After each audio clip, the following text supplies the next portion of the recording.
헛된 목요일 아침입니다. 신성 목사입니다. 오늘 우리가 함께 볼 말씀은 디도서 2장 말씀입니다. 1절부터 8절까지 말씀 보겠습니다. 그대는 건전한 교훈에 맞는 말을 하십시오. 나이 많은 남자들은 절제하고 위험 있고 신중하고 믿음과 사랑과 인내심이 흔들리지 않는 사람이 되게 하십시오. 이와 같이 나이 많은 여자들도 행실 거룩하고 헐뜯지 아니하고 과도한 술의 노예가 아니고 좋은 것을 가르치는 사람이 되게 하십시오. 그리하여 그들이 젊은 여자들을 훈련시켜서 남편과 자녀를 사랑하고 신중하고 순결하고 집안 삶을 잘하고 어지르고 남편에게 순종하는 사람이 되게 해야 할 것입니다. 그래 하나님의 말씀이 비방을 받지 않을 것입니다.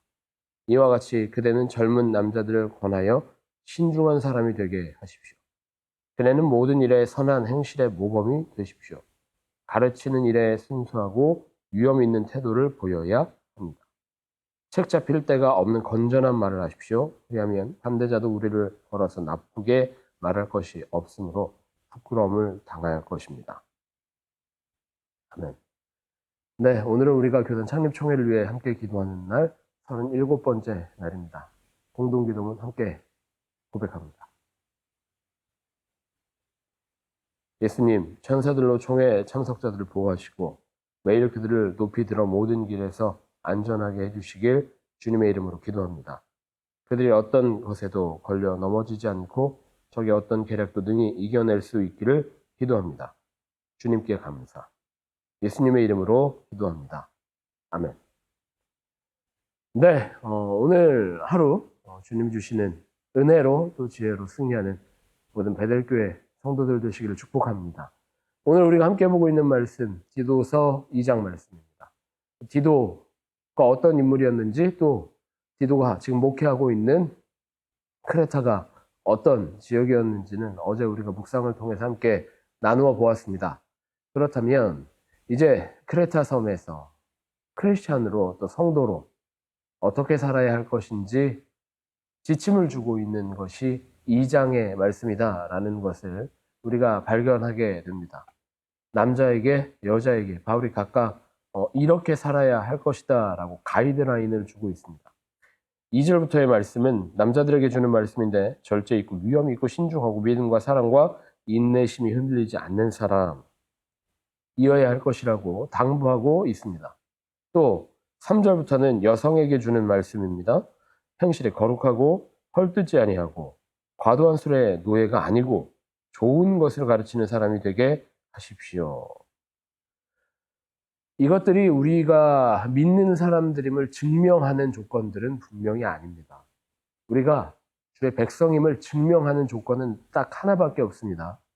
당신이 예수를 구주로 믿고 있습니까? 예수가 우리의 그리스도이십니다라고 하는 고백이 우리가 주의 백성임을 주의 자녀임을 증명하는 단 하나의 조건입니다. 하지만 바울이 왜 크레타의 그리스도인들에게 또 디도에게 이런 가이드라인을 주고 있는 것일까요? 바로 그대는 건전한 교훈에 맞는 말을 하고 건전한 교훈에 맞는 행동을 하라라고 당부하고 부탁하고 있는 것입니다. 가설입니다. if로 한번 생각해 보는 겁니다. 상상으로 제가 방탕하고 신중하지 않고 절제하지 않고 또 헐뜯지 않고 헐뜯고 과도한 술의 노예인 목사이다라고 하면 베델교회 성도들이 괴롭지 않겠습니까? 또 베델교회로 말씀을 듣기 위해 찾아오는 성도들이 없지 않을까요? 이것은 하나의 조건이다라고 할 수 있을 겁니다. 그 조건이 구원의 조건은 아니지만 말씀을 전할, 말씀을 증언할, 그리스도의 증인으로 살아갈 하나의 조건들 중에 하나, 다시 말하면 말씀을 전할, 복음을 전할 도구가 될 것이다 라는 것을 우리가 어렴풋이 알게 됩니다. 바울이 크레타 섬의 그리스도인들에게 이런 당부를 했던 것도 마찬가지입니다. 크레타 섬은 이단이 팽배해 있고 또 사람들의 의견이 분분한 땅이었습니다. 그렇기 때문에 이 메신저가 어떤 모양을 하고 있는가, 또 어떤 모양으로 복음을 증거하고 있는가가 그 전달에 힘을 더할 수밖에 없었던 것입니다. 가만히 생각해 보면 복음의 능력으로 사는 우리가 신중하게 변화되어지고 위험 있고 또 믿음과 사랑과 인내심이 흔들리지 않는 사람이 되는 것은 복음이 우리를 변화시켜주는 모양입니다. 또한 행실이 거룩하여지고 헐뜯지 않는 삶의 모양을 보여주고 술의 노예가 되지 않고 좋은 가르침을 가르치는 사람의 모양으로 변화시키는 것 또한 복음의 능력입니다. 복음의 증거는 아니지만 복음의 열매들인 것입니다. 우리의 삶을 돌아봅니다. 우리가 복음의 증인으로 살아갈 모양을 하고 있는가? 복음을 전할 매력이 있는 사람들이 되어져 있는가? 복음을 전할 전달력 있는 사람들이 되어져 있는가? 생각해 보게 됩니다. 우리가 복음을 품고 살아가고 있다면, 복음의 능력으로 살아가고 있다면 주님께서는 분명 우리를 변화시켜 주실 겁니다. 복음을 전할 만한 자의 모양으로, 복음을 전달하고 증언할 만한 증인으로의 삶으로 주님은 분명히 성령께서는 변화시켜 가고 계시는 줄 믿습니다.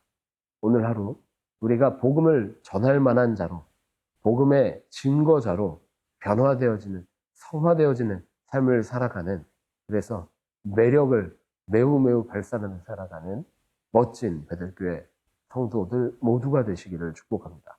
그렇게 기도합니다. 주님, 오늘 하루도 우리에게 허락하여 주시니 감사합니다.